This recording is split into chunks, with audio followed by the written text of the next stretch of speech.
Watch the bottom line. أعوذ بالله من الشيطان الرجيم پناہ مانگتا ہوں میں اللہ کی شیطان مردود سے۔ بسم الله الرحمن الرحيم شروع اللہ کے نام سے جو بڑا مہربان نہایت رحم والا ہے۔ ناظرین کرام، بلد حرام مکہ اللہ تعالیٰ اور رسول اللہ صلی اللہ علیہ وآلہ وسلم کو سب شہروں سے زیادہ محبوب ہے۔ مسلمانوں کا قبلہ اور ان کے دلی محبت کا مرکز ہے، حج کا مرکز اور باہمی ملاقات اور تعلقات کی اماجگاہ ہے۔ روز اول ہی سے اللہ تعالیٰ نے اس کی تعظیم کے پیش نظر اسے حرم قرار دے دیا تھا۔ اس میں کعبہ ہے جو روئے زمین پر اللہ تعالیٰ کی عبادت کے لیے بنایا جانے والا سب سے پہلا گھر ہے۔ اس قدیم گھر کی وجہ سے اس علاقے کو حرم کا درجہ ملا ہے اور اس کی ہر چیز کو امن اور امان حاصل ہے، حتیٰ کہ یہاں کے درختوں اور دوسری خود رو نباتات کو بھی کاٹا نہیں جا سکتا۔ یہاں کے پرندوں اور جانوروں کو ڈرا کر بھگایا نہیں جا سکتا۔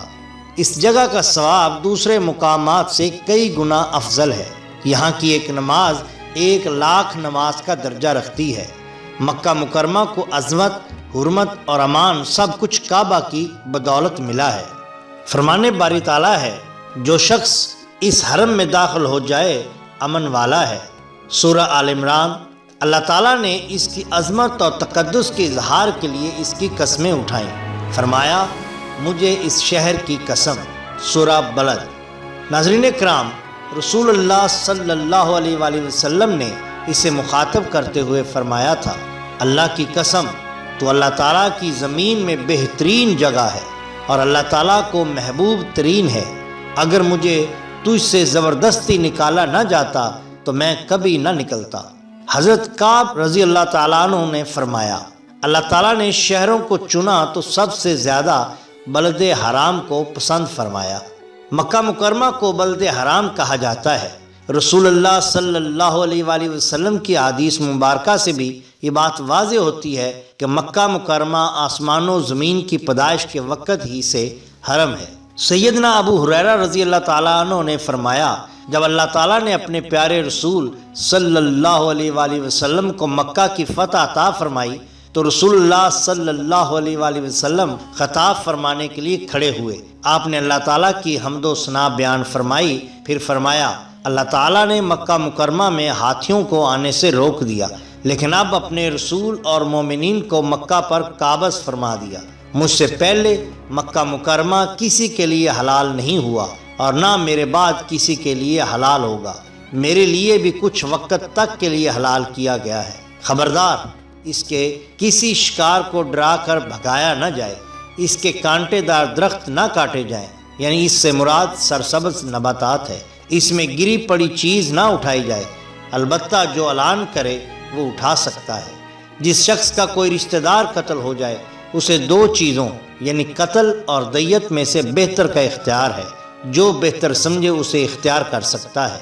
حضرت سیدنا عباس رضی اللہ تعالیٰ عنہ نے گزارش کی، اے اللہ کے رسول، اذخر یعنی گھاس کو مستثنا فرما دیجئے، کیونکہ ہم اسے گھروں اور قبروں میں استعمال کرتے ہیں۔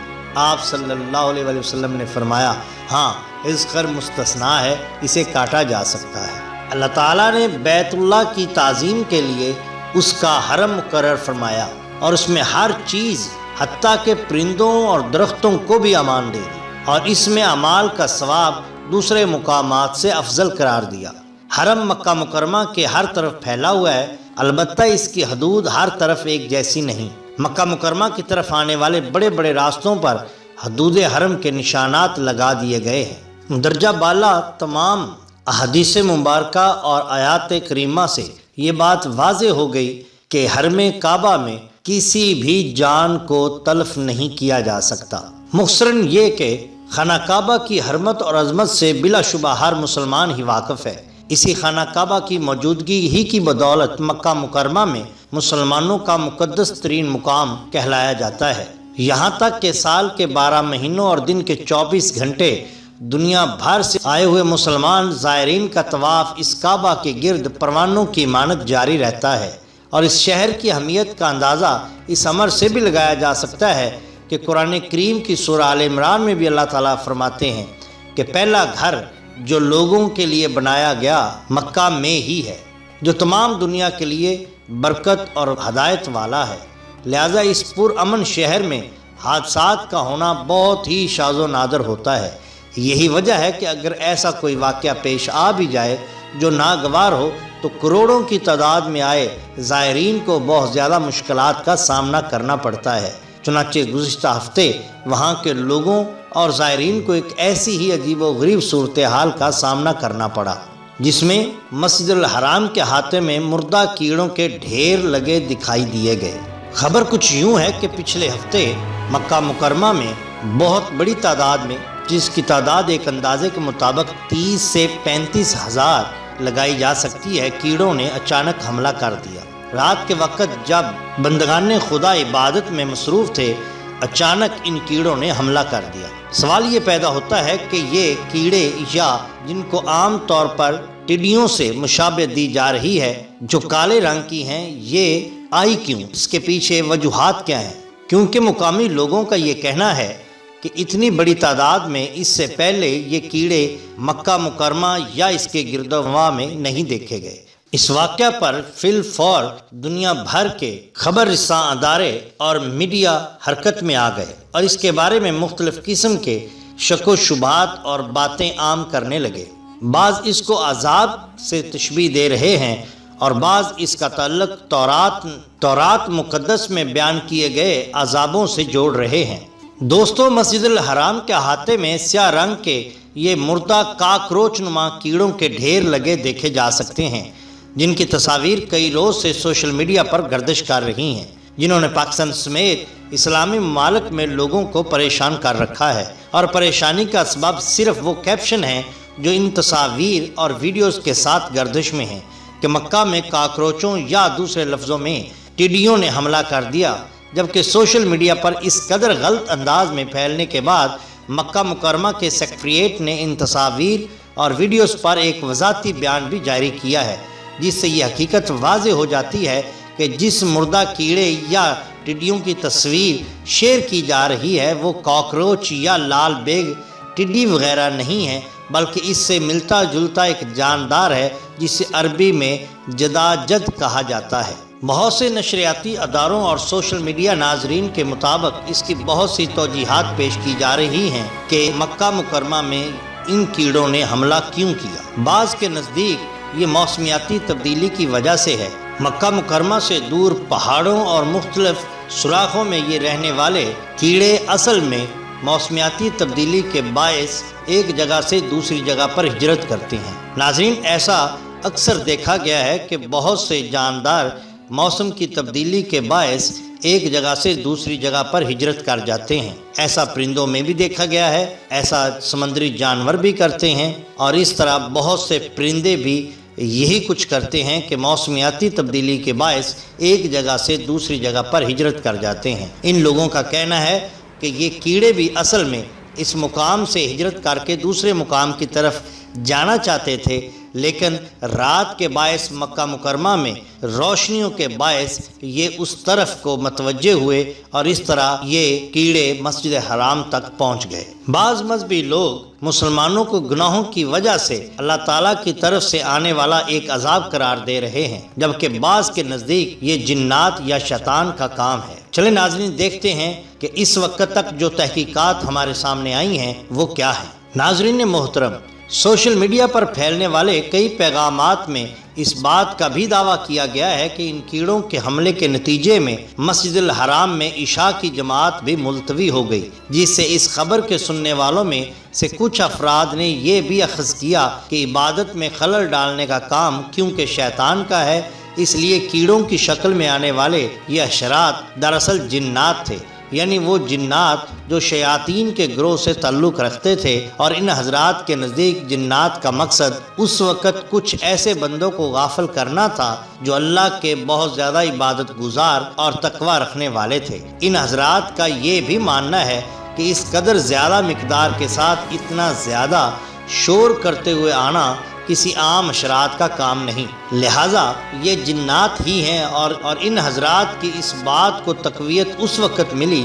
جب جنگلی کیڑوں کے ماہرین اور WFF کے سائنسی مشیر ڈاکٹر جیکی جوڈو نے بیان جاری کرتے ہوئے بتایا کہ یہ پہلا موقع ہے جب میں نے اس قسم کے کیڑوں کو اتنی بڑی تعداد میں ایک جگہ پر دیکھا ہو، کیونکہ میں نے پہلے کبھی ایسے کیڑوں کو اتنی بڑی تعداد میں ایک جگہ نہیں دیکھا۔ حالیہ تحقیقات کے دوران یہ بات سامنے آئی ہے کہ ان کیڑوں نے مسجد الحرام پر حملہ نہیں کیا اور نہ ہی کرنا تھا، اور نہ ہی یہ جنات تھے، بلکہ یہ مسجد الحرام اور اس کے اطراف میں مختلف نکاسی کے نالوں اور پائپوں میں موجود تھے، لہٰذا جب سپرے کیا گیا تو اس کے نتیجے میں کئی زندہ کیڑے بھی اپنی پناہ گاہوں سے مسجد الحرام کے احاطے میں پھیل گئے، جن میں سے بعض سین کے علاوہ در و دیوار پر چڑھ گئے، یہاں تک کہ مسجد الحرام ان کیڑوں سے بھر گیا، جبکہ بعض قریبی عمارتوں میں بھی گھس گئے اور پھر ادھر ادھر اڑتے ہوئے دکھائی بھی دینے لگے۔ ناظرین محترم، ایک بہت بڑا سوال جو اس واقعہ کے نتیجے میں سامنے آیا وہ وہی تھا جس کا حوالہ ہم نے اپنے آغاز میں آپ کے سامنے دیا تھا، اور وہ یہ تھا کہ مکہ مکرمہ کو بلد حرام کہا جاتا ہے۔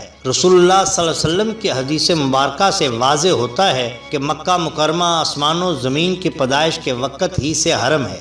سیدنا ابو ہریرہ رضی اللہ تعالیٰ عنہ نے فرمایا، جب اللہ تعالیٰ نے اپنے پیارے رسول کریم صلی اللہ علیہ وآلہ وسلم کو مکہ کی فتح عطا فرمائی تو رسول اللہ صلی اللہ علیہ وآلہ وسلم خطاب فرمانے کے لیے کھڑے ہوئے۔